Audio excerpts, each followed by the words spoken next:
लाल सागर में अमेरिका के कमर्शियल जहाजों पर लगातार हमले कर हूती विद्रोहियों ने तबाही मचाई हुई है। अमेरिका के लिए इनसे पार पाना एक कड़ी चुनौती बना हुआ है।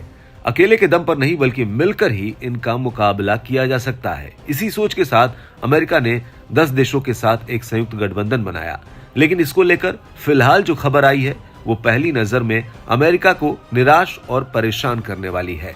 ऑस्ट्रेलिया ने लाल सागर में अमेरिकी नेतृत्व वाले गठबंधन का समर्थन करने के लिए युद्धपोत भेजने से इनकार कर दिया है। इससे पहले वॉशिंगटन ने हूती के हमलों से इजरायली जहाजों को निशाना बनाए जाने से रोकने के लिए ऑस्ट्रेलिया से समुद्री टास्क फोर्स में शामिल होने का अनुरोध किया था। तब ऑस्ट्रेलिया की तरफ से इसको लेकर सकारात्मक प्रतिक्रिया आई थी। अब ऑस्ट्रेलिया का यह बयान अमेरिका के लिए एक झटके की तरह है।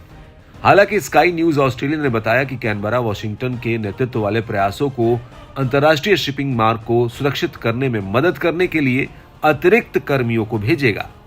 ऑस्ट्रेलिया रक्षा मंत्री रिचर्ड मार्ल्स ने बताया कि हम कोई जहाज या विमान नहीं भेजेंगे, लेकिन हां, हम संयुक्त समुद्री बल में अपना योगदान लगभग 3 गुना कर देंगे।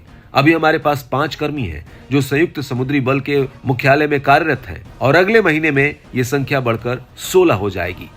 देखा जाए तो ये भी एक खास योगदान है।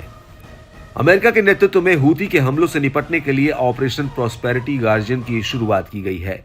अब तक नेटो देशों में UK, Canada, France, Italy, Norway और नीदरलैंड ने व्यापारिक जहाजों की रक्षा के लिए समर्थन का वादा किया है। हूती विद्रोहियों के लाल सागर पर हमलों के तार इजराइल हमास युद्ध से जुड़े हुए हैं। चूंकि अमेरिका इस युद्ध में इजराइल के साथ खड़ा है, तो ईरान समर्थित हूती विद्रोहियों की तरफ से ये खुले तौर पर ऐलान किया गया है कि जब तक गाजा पट्टी पर इजराइल के हमले रुकेंगे नहीं, तब तक अमेरिकी जहाजों पर हमले जारी रहेंगे। ऑस्ट्रेलिया का मदद के लिए खुलकर न आना एक सवाल तो खड़ा करता है। फिर भी देखना होगा कि इन हमलों को रोकने के लिए बना गठबंधन कितने कारगर तरीके से मिलकर काम कर पाता है।